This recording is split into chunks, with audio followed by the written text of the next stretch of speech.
Thank you for joining us again and welcome back to our channel. Until now, you should be aware when you click onto our videos, you know what you are going to get. The Africa's geopolitics and how the continent of Africa engage its international partners. Why Africa is at a critical moment in its history. In this episode today, I'm going to dive into some more specifics on why the United States of America's decline in the region is clear and evident with regards to events in the continent of Africa. But let me say this first. The Americans, the Chinese, and the French, and also European Union, including Russia, all have a strategic option in the region. But the Chinese have it clearly explained, and they have shown the African people and the continent that they are, for economic reasons, some aspect of political issues, but they are pretty clear on what they want in Africa. We want to develop, we want to engage in business in a win-win situation.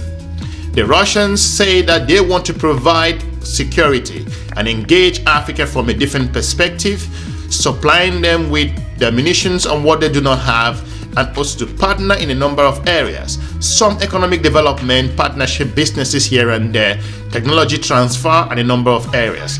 That's some of the aspects where the Russians are focusing, and also they want to deal with Africa as equal. For the European Union member countries, they are still very unstable. The policy with Europe and Africa is not pretty clear. Africa does not understand where Europe stands. I'm talking about the European Union. The European Union does not have an African-focused strategy. That's causing a lot of confusion. It makes the African continent do not understand how to engage Europe in several aspects. More of that in a moment. In regards to France, France has become a regional power. France is declining evidently if you look at the Sahel region. This has caused the president of France, Emmanuel Macron, to reignite the strategy, to re-strategize, to reset all of these aspects, going beyond his way to figure out how to build this relationship again. But nothing is really happening. More importantly, the United States of America, it's not clear. Either the US doesn't know how to communicate clearly with regards to strategic option in the region, or the United States doesn't know how to engage the continent of Africa. This is important. The US is sending wrong signals to the continent of Africa. That's the reason why you see what is happening in the Sahel region. Across the region, the US is declining so fast, and US is leaving the region and packing out its bags in several ways. We will look into some specifics in this video. I'm going to share with you an incredible episode that I created with regards to why the US continue to struggle in the Sahel region. But first, let's kick this episode with the Qatar-based television station Al Jazeera. But more importantly, we will come back with more analytical information and give you the reason why this decline is evident with regards to our research-based content that we created for this particular episode. This may not have been what the Americans wanted, but Niger's junta seems happy to bid US troops farewell. Officers gathered on the tarmac of Niamey's airport in a visibly uncomfortable ceremony marking the beginning of the end of American troops in Niger. This withdrawal of US forces will not impact the ongoing developing relations between the United States and Niger. Both countries remain committed to establishing diplomatic dialogue to shape the future of their bilateral relations. But over 900 US soldiers are being forced to leave the West African nation.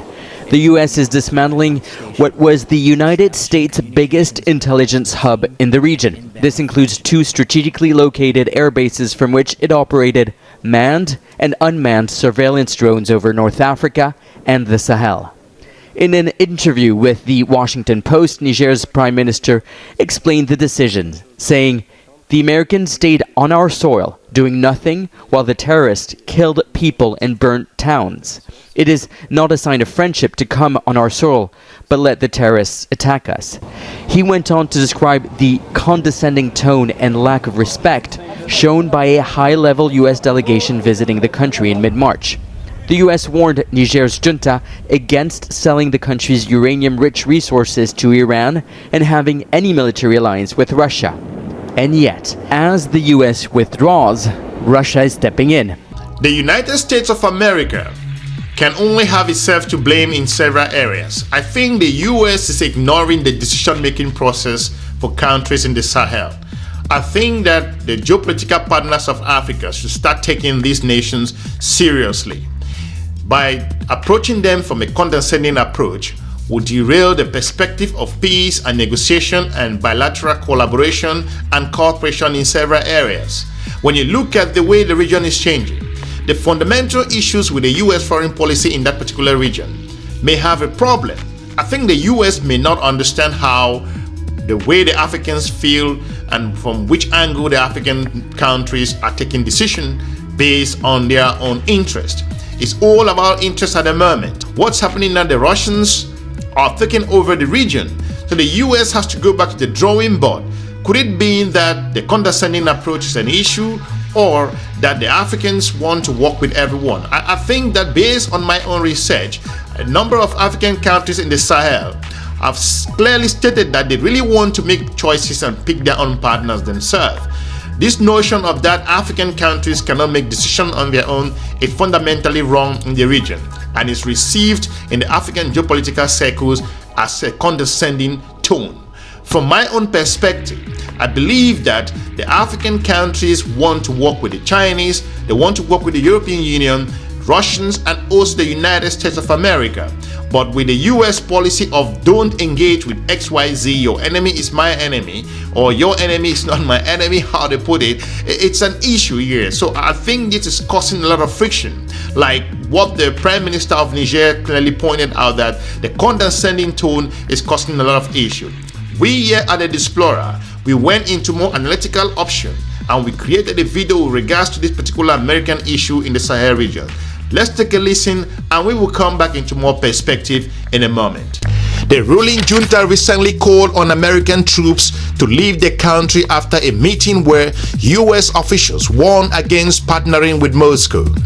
On March 17, Niger's National Council for the Safeguard of the Homeland, known as the CNSP, suspended its military agreement with the United States of America after a visit by senior US officials to the capital Niamey. A CNSP spokesperson said the decision was made after the United States of America's delegation warned the military regimes against partnering with Russia and Iran. Niger, which hosted around 1,000 United States of American troops and a drone base in Algadez, and has been an important partner in Washington's counter-terrorism operations in the region. But relations have deteriorated considerably since July 2023, when Niger's presidential guard removed democratically elected Mohamed Bazoum and installed General Abdurrahman Tiani. If you look at the geopolitics in place, Russian influence looms large in Western discourse on the Sahel, and now inform US policy and decision-making in places like Niger. This is a mistake by the United States of America. Outsized focus on Russia misunderstands the scale and scope of Washington's also perspective and Moscow's presence.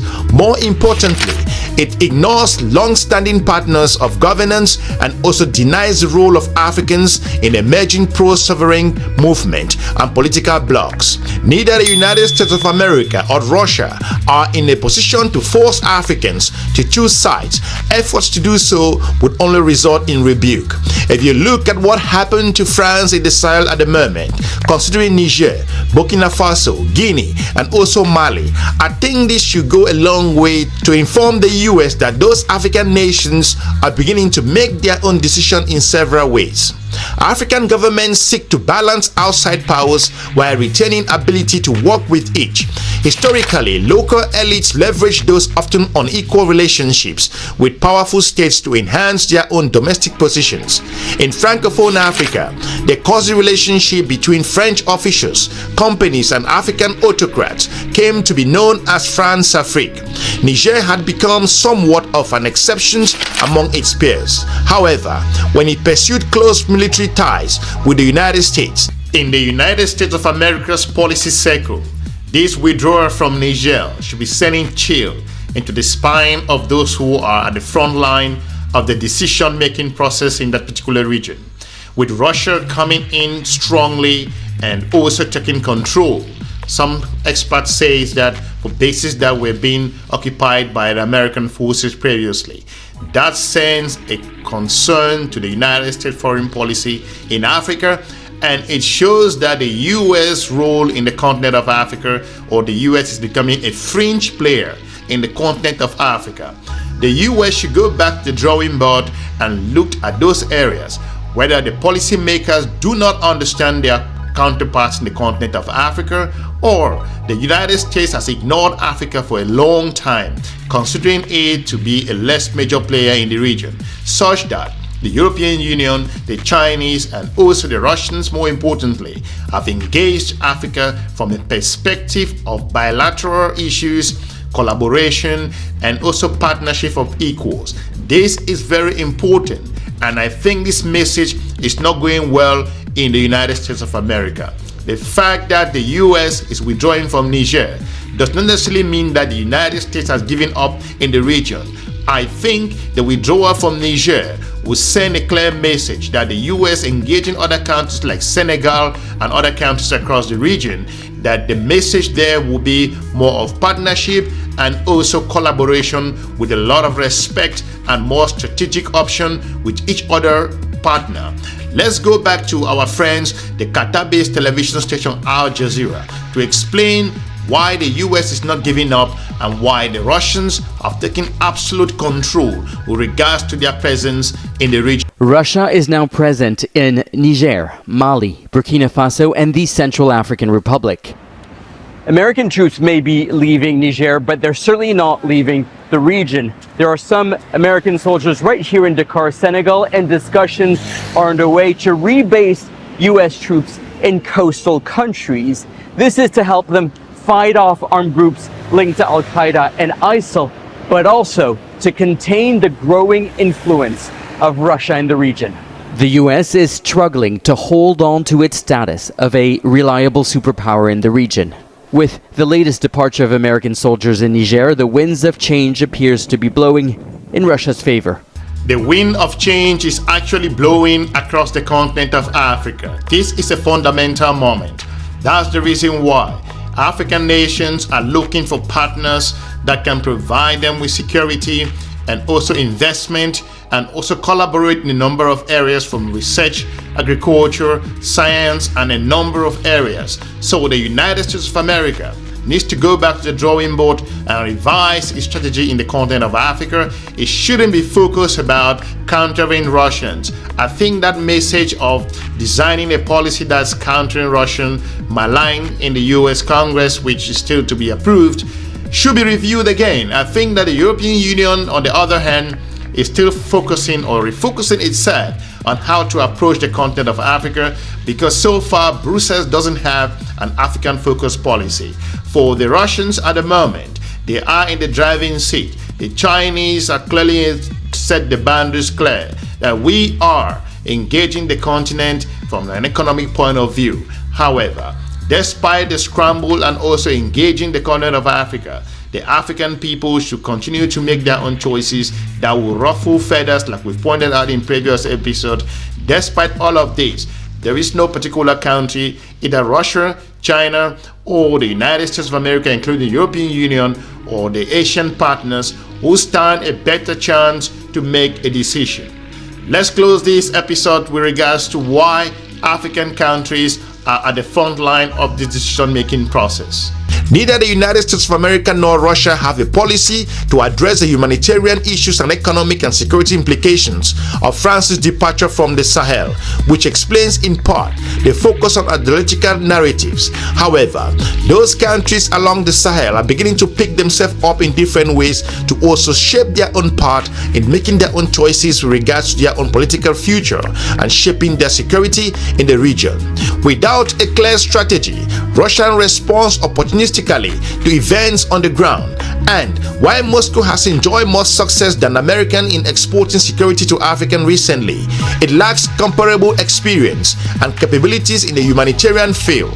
Even though Washington historically ceded policy priorities in Francophone Africa to France, anti-French sentiment did not carry over to anti-American sentiment in Niger. Close military relations and leadership in the humanitarian field still carried weight. It appears that the United States of America's delegation visit to Niamey in March, led by Assistant Secretary of State for African Affairs Molly Fee and AFRICOM Commander General Michael Langley, did a significant damage. According to experts in the region, that noted that the reportedly unilateral announcement of the United States of America's delegation's visit and the relatively low rank of visiting officials may have played a part in regards to that particular relationship deteriorating further. The subject of the talks, Niger turns towards Russia and Iran, appears to have been equally insulting.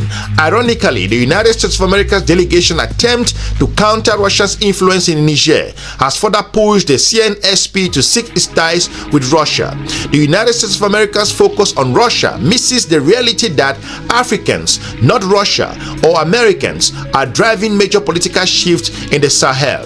The formation of the Alliance of Sahelian States, known as the AES, for example, was a project initiated by Mali, Burkina Faso, and Guinea and Niger, first and foremost to counteract the military threat from the regional bloc known as ECOWAS. That Russia welcomed the development does not mean Moscow inspired it.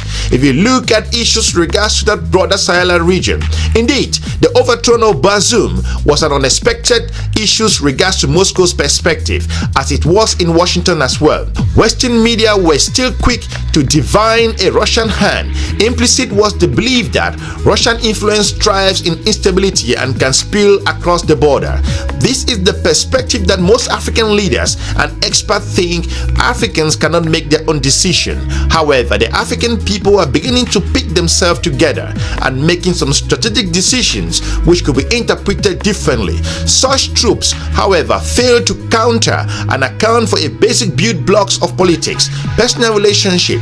Russia's arrival in Mali was not a product of informative warfare. It was a result of collaboration between Russian advisors in Mali and Malian military officers who trained in Russia, the history of which goes back to the Soviet era.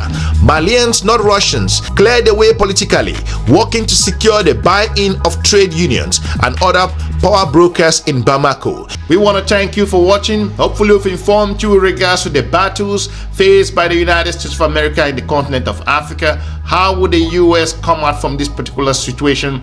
We all will be watching. For now, if you are new here, we encourage you to watch some of our informative videos. Give us a like, share the video. We are looking forward to meeting you in our next episode. Keep the conversation going and we will meet in the comment section. Have a good day. Bye-bye.